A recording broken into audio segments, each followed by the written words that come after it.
Welcome to the official YouTube channel for the Colin Cowherd podcast. Go on, hit the subscribe button. There you go, right down there. If you want to be among the first to hear my weekly takes, NFL, college football, more, right there. So Minnesota will face Dallas. I was at a restaurant. I wanted to watch the game. So I have this restaurant I go to with a TV. And I always call it to reserve the final corner bar seat so I can watch Dallas OKC. People, that was one of the best games of the year in the NBA, the OKC Dallas game. Mm-hmm. And we'll get to Dallas in a bit, but Minnesota Dallas, as we wrap up here, Minnesota Dallas, your first thoughts on what we'll get. So obviously it's going to be very much about the perimeter defense element in terms of Kyrie and Luka, because as we know that's very much a spread ISO pick and roll attack. We play your turn, my turn between Kyrie and Luka and just kind of have a lot of play. Like Dallas has a lot of play finishers, whereas Denver is much more of like a 5-out motion and player ball and player movement type of offense, right? So like it's going to come down to Jaden McDaniels on Luka and a lot of Anthony Edwards on Kyrie and how well they can hold up in those matchups and how well they can protect guys like Mike Conley and Karl Anthony Towns, because we know Luka likes to pick on matchups.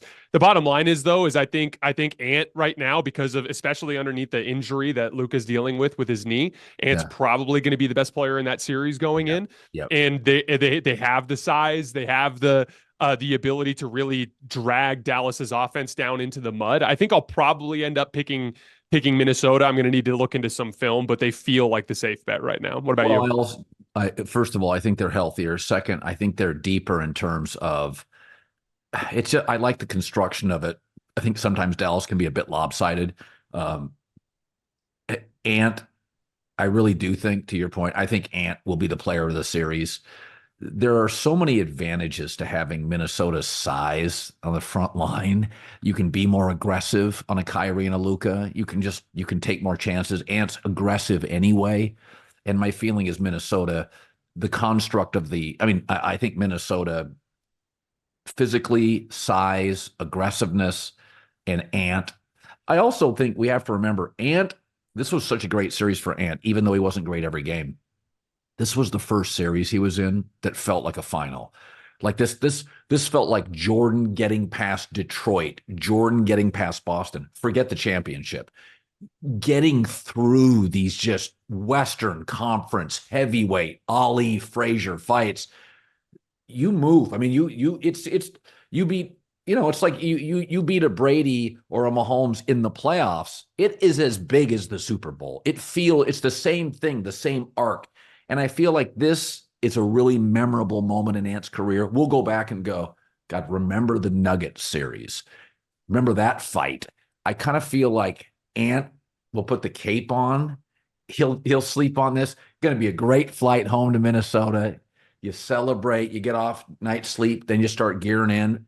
But I do feel like, and you see this with great players, they take steps. And I think this is the first step of Ant, like that's the first round of his career, the first big heavyweight fight. And I think Minnesota and Ant will prevail. Okay, I got to talk about this. Jason Hoops Tonight. He watches more film than probably anybody on the internet. So I watched Bronny. And first of all, there's the revelation that he's like 3 inches smaller.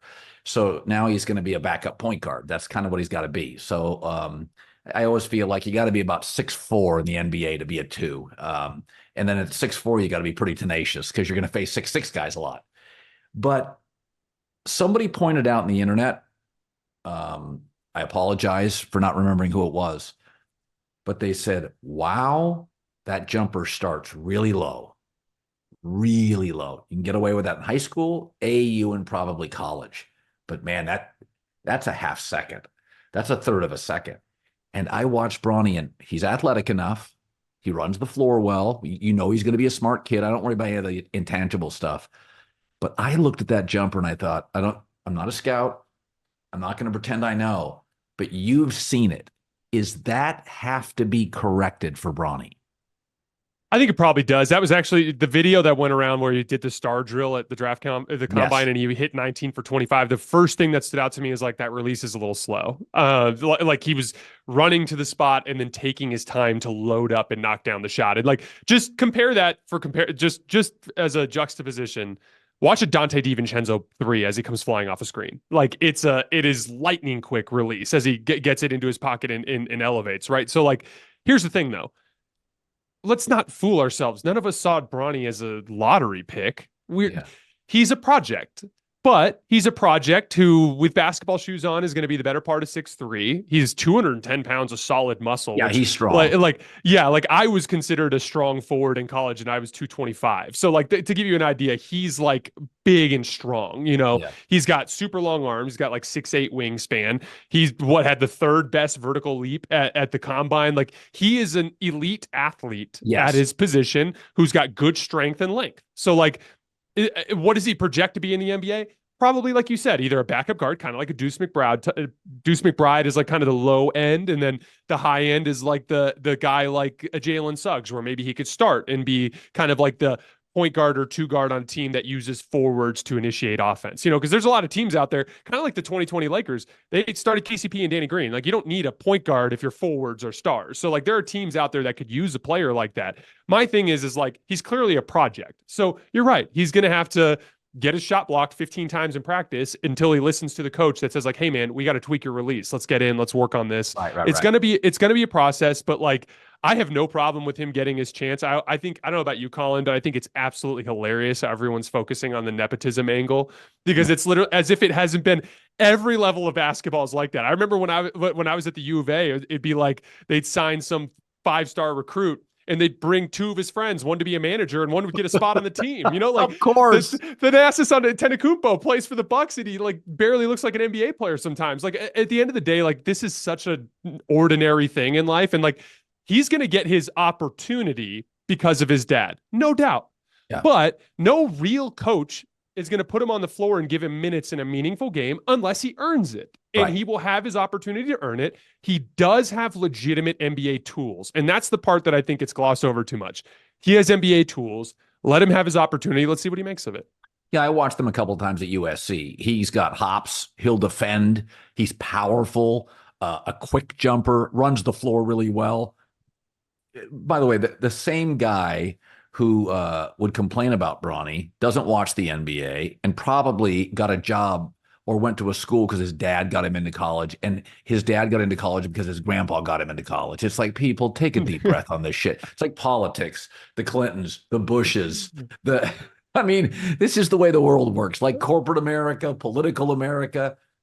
I mean, how many NFL coaches try to squeeze their kid on the staff? Pete Carroll was well known. He wants his kid on the staff. And Belichick, by the way, put his kid on the staff.